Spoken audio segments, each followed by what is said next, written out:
Emma, since you're already in the kitchen, you might as well help serve the appetizers. My mother's voice carried that familiar tone of dismissal as she adjusted my sister Victoria's designer dress. The catering staff is short-handed, and you know where everything goes. I stood there in my carefully chosen evening gown, a glass of untouched champagne in my hand, watching as my family transformed our childhood home into a shrine to Victoria's engagement. At 32, I was the CEO of my own charitable foundation, managing millions in philanthropic funds, including the substantial backing of my family's beloved community center. Yet here I was, being relegated to kitchen duty at my sister's engagement party.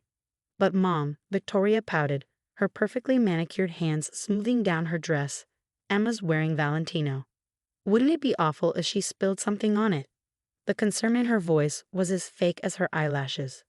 Then she should have worn something more practical, my mother replied, not even bothering to look in my direction. Emma, dear, the mini quitches need to go out first. I felt my jaw tighten, but years of boardroom negotiations had taught me to maintain composure. Mom, I'm a guest, not catering staff. Don't be difficult, she snapped. Your sister's future in-laws are here. The Hamiltons are very important people, and everything needs to be perfect. You're good at organizing things. That's your strong suit, isn't it? Right, because running a multi-million-dollar foundation was just organizing things. Victoria's fiancé, James Hamilton, heir to the Hamilton real estate empire, chose that moment to walk in. Ah, there's my beautiful bride-to-be. He wrapped an arm around Victoria's waist, completely ignoring my presence. The guests are asking about appetizers. Emma's handling it, Victoria chirped, shooting me a smug look. She's so good at serving. I felt something inside me crack. For years, I'd watched Victoria get everything, the praise, the attention, the support. When she dropped out of college to find herself in Europe, our parents funded her 2-year adventure. When I graduated summa cum laude and started my foundation, they barely attended the ceremony because Victoria had a modeling casting call.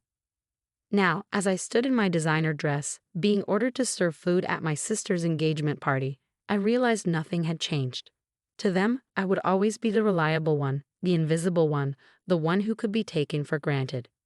Actually, I said, placing my champagne glass down with deliberate care, I have a call with our Tokyo office in 10 minutes.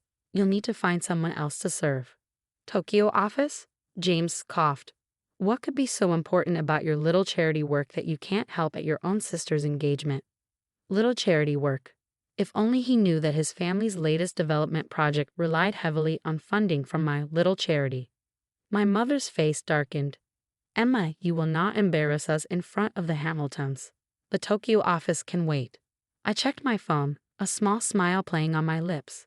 The board members of the Hamilton Foundation are actually on this call too. Shall I tell them you said hello? For the first time that evening, uncertainty flickered across James's face. The Hamilton Foundation? Why would they be? Oh, didn't Victoria tell you? My little charity is the primary funding partner for your family's community development projects. We're finalizing the details for the next phase tonight. The color drained from James's face. Victoria's smug smile faltered. Now, if you'll excuse me, I said, smoothing down my Valentino. I have some important organizing to do. As I walked toward the study, I heard my mother's harsh whisper, Victoria, why didn't you tell us Emma's foundation was involved with the Hamiltons? I didn't know, Victoria stammered. She never talks about work. No, I thought to myself, they never asked about my work. They were too busy planning perfect parties and managing Victoria's image to notice that their reliable daughter had built something significant. In the study, I closed the door and sat at my father's old desk. There was no call with Tokyo, not tonight anyway. But as I opened my laptop and looked at the funding approval for the Hamiltons' latest project sitting in my inbox, unsigned, I realized something had shifted. For years, I'd let them treat me like a background character in Victoria's starring role. I'd funded their projects, supported their causes, and stayed quiet when they dismissed my achievements. But watching them out there, planning another celebration where I was expected to serve rather than be served, I knew it was time for a change. I pulled up the foundation's database where every donation to my family's beloved community center was listed. Victoria was on their board, her only real job, appointed by our parents to give her some semblance of responsibility.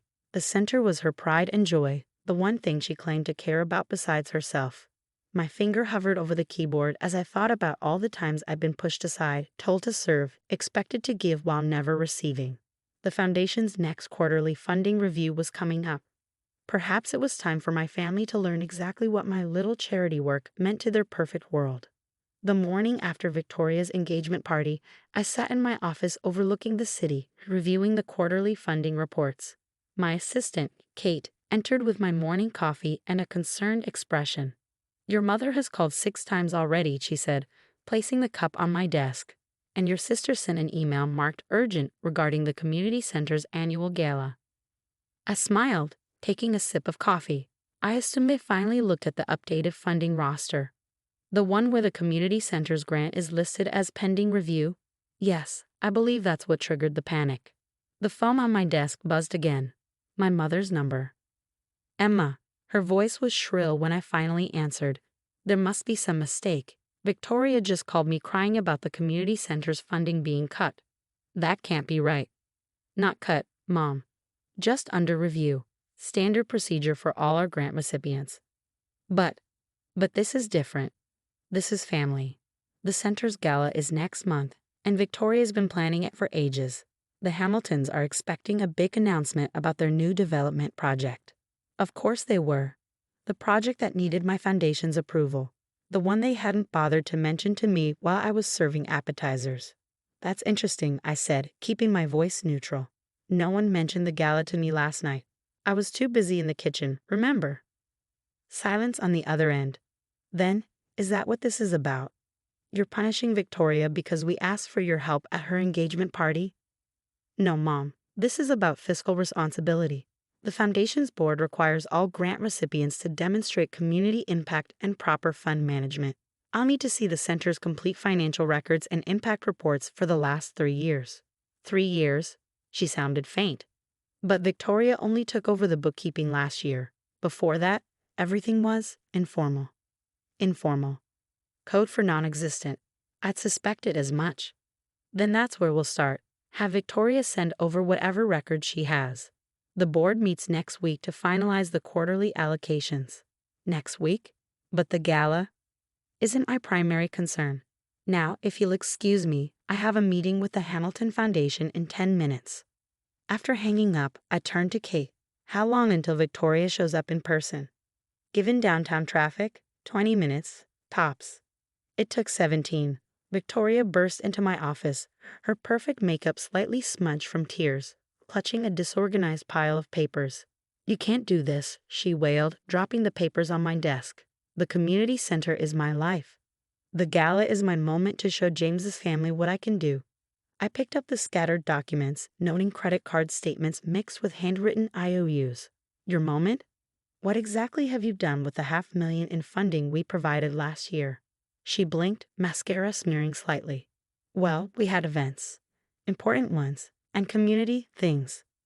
"Things," I repeated flatly.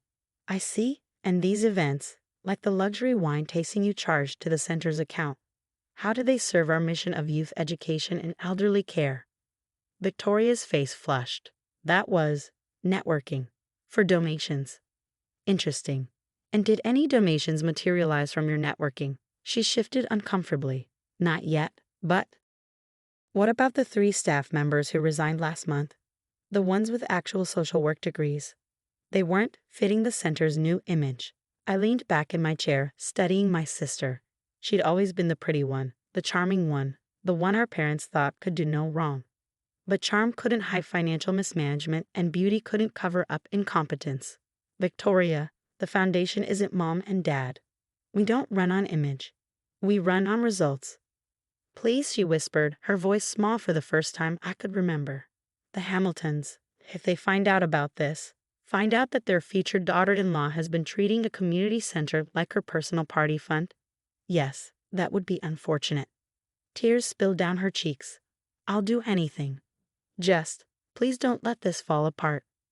I looked at my sister, really looked at her. Behind the perfect makeup and designer clothes, I saw something I'd never noticed before. Fear. Fear of being exposed as less than perfect, fear of losing her carefully constructed image. "Anything?" I asked, raising an eyebrow. She nodded desperately. I pulled out a folder I prepared earlier. The foundation is implementing new oversight measures at the center. You'll step down from the board, effective immediately. We'll bring in professional management and you'll spend the next 6 months volunteering. Actually volunteering, not networking, with our youth programs. Volunteering? She looked horrified. But my schedule is suddenly very open. Unless you prefer, I share these financial records with the Hamilton Foundation. Victoria grabbed the folder, her hands shaking. When do I start? I smiled, thinking of all those times I've been told to serve, to help, to stay in the kitchen. Today, the after-school program needs help serving snacks to the kids. Try not to spill anything on your designer dress. The community center's annual gala looked very different from what Victoria had originally planned. Gone were the crystal champagne fountains and caviar stations she'd ordered. Instead, the walls showcased photographs of actual community impact: elderly residents in computer literacy classes, teenagers in coding workshops, and yes, my sister in an apron serving snacks to kids after school. I stood at the entrance, greeting board members and donors, when my mother appeared, looking uncomfortable in a modest black dress. "Emma," she said, wringing her hands. "Everything looks different. Different good or different bad?" She glanced around at the success stories displayed on banners, the elderly residents proudly demonstrating their new tech skills to guests. Just different. Victoria's been different too. Working with actual people instead of planning parties tends to do that. Before she could respond, James Hamilton approached with his parents. The past month had been interesting for him. Discovering that his fiancé's little charity work sister controlled a significant portion of his family's development funding. "Emma," he said, extending his hand. "Remarkable transformation of the center. Our foundation's board is impressed with the new direction." "Thank you, James. It's amazing what proper management can accomplish." I turned to his parents. "I believe we have that meeting tomorrow about Phase 2 funding." Mrs. Hamilton nodded enthusiastically. "We've reviewed your proposal. The focus on sustainable community development is exactly what we've been looking for."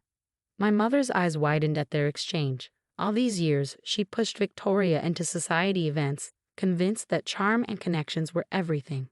Now she was watching her overlooked daughter discuss multi-million-dollar deals with the very family she'd been so desperate to impress. Victoria arrived then, not in her usual designer wear, but in the center's staff polo shirt. She'd spent the day setting up with the other volunteers, something old Victoria would have considered beneath her. "The youth coding demonstration is ready," she said, professional and focused. "And Mr. Peterson from the senior center wants to show everyone his new digital art gallery." I noticed dark smudges under her carefully concealed makeup, evidence of actual work rather than social planning. But there was something else too. Pride. Real pride, not the artificial kind that came from wearing the right clothes or knowing the right people. "Well done," I said, meaning it. "Why don't you give the Hamiltons a tour?" As Victoria led them away, I overheard James saying, "You never told me you were interested in actual community work." My mother touched my arm. "Emma, I think I owe you an apology." I turned to her, surprised. In 32 years, I'd never heard those words from her lips. "All these years," she continued, "we pushed Victoria into the spotlight because we thought she needed it more. She was the pretty one, the social one. We thought we were helping her succeed. But you built something meaningful without your help." She flinched. "Yes, and we didn't see it. Worse, we took advantage of it. Used your success to prop up Victoria's image. Made you serve at parties when you should have been the guest of honor." I watched Victoria across the room, earnestly explaining the center's new programs to potential donors. "Sometimes serving others is exactly what we need to grow." "Is that why you did this?" Made her volunteer instead of just cutting the funding. I smiled. "The foundation isn't about punishment, Mom. It's about impact." Victoria needed to learn that real value isn't about appearances. Sometimes it's about getting your